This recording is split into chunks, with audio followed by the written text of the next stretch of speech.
10 minutes into an ordinary hiccup, and Sam's diaphragm is already stuck on repeat. Not once, not twice. Every few seconds, without stopping. Sam is about to live through something almost nobody else on Earth ever has. An hour in, and it hasn't slowed down once. Sam tries to order coffee, and his own voice cuts out mid-sentence, swallowed by another hiccup. The barista laughs, thinking it's a bit. He tries to eat a sandwich, but every few seconds his throat slams shut around the bite, and he nearly chokes twice before giving up. He tries texting a friend instead. Even typing gets interrupted, his whole torso jerking hard enough to fumble the phone twice. At lunch, he tries ordering again in person, and the hiccup hits mid-word so hard, the cashier has to ask him to repeat himself 3 times before she just guesses. On a video call, his boss keeps asking if he's okay. People start staring on the street. He laughs it off. Everyone's had a hiccup fit before. 2 minutes, maybe 5. This one is already past 60, and it isn't slowing down. By nightfall, Sam is exhausted. Lying in bed, his whole body still jerks every 4 seconds, like clockwork, shaking the mattress hard enough that his partner moves to the couch. He can't fall asleep. He can't even relax his stomach for more than a few seconds at a time. He tries holding a pillow against his stomach, hoping the pressure will calm the spasms. It doesn't. At some point, half delirious, he starts counting out loud just to have something to focus on, losing track somewhere past 400. He tries an ice pack against the back of his neck, then a hot towel, then total darkness and silence. None of it makes a difference. His diaphragm doesn't care that the rest of him is exhausted. Midnight passes, then 1, then 2, then 3 in the morning. Still hiccuping, still wide awake, staring at the ceiling and counting. By sunrise, he's hiccuped roughly 7,000 times in 24 hours. What felt like a joke this morning is starting to feel like something else entirely. So what's actually happening inside him? A hiccup starts when the phrenic nerve, a long wire running from Sam's neck all the way down to his diaphragm, misfires. It sends a sudden, involuntary electrical signal, yanking the diaphragm downward in a sharp spasm, exactly like an unexpected gasp for air.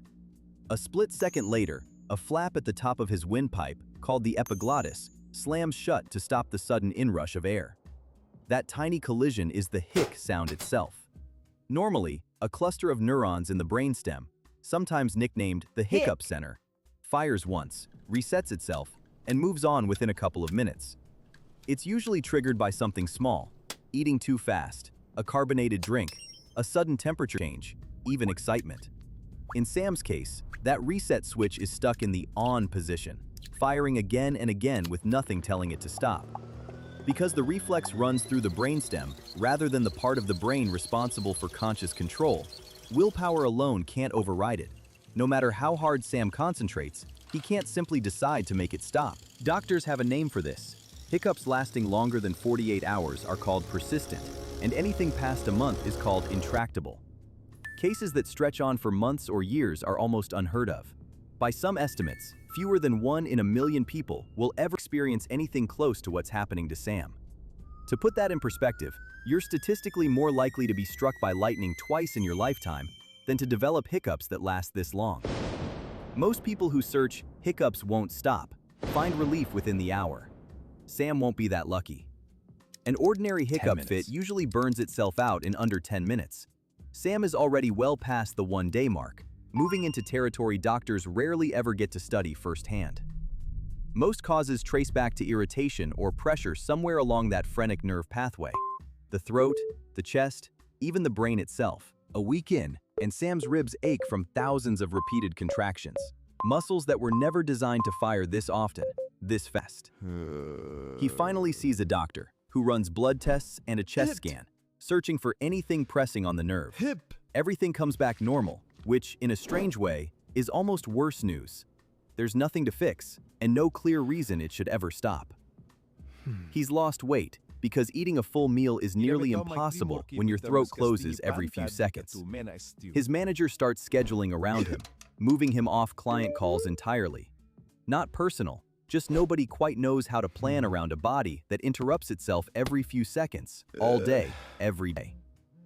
He stopped going to the gym. He stopped going out at all. Phone calls get harder. Friends stop calling as often, unsure what to even say anymore.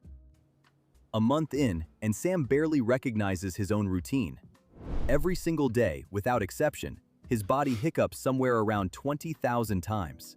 And every single one is completely involuntary. Naturally, Sam tries everything the internet suggests.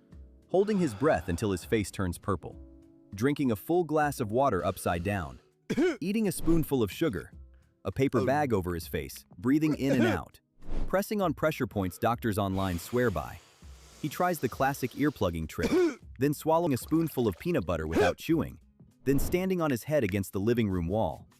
He even gets a friend to jump out of a closet and scream, twice, and both times he just hiccups straight through it, unfazed, like his body has stopped reacting to anything at all.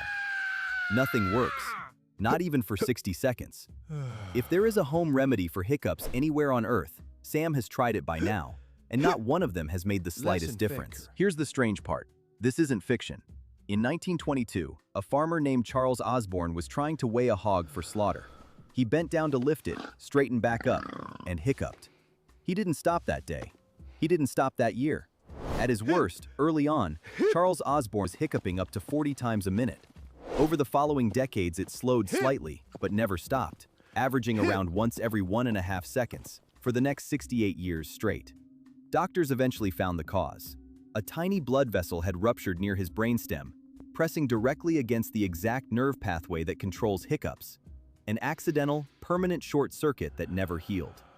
Over the decades, he tried more than 100 documented treatments. Nothing worked, not once. And yet Osborne kept farming his land. His first wife eventually left him, unable to live with it. But his second wife stayed by his side for the rest of his life. He raised children. He gave interviews to reporters from around the world.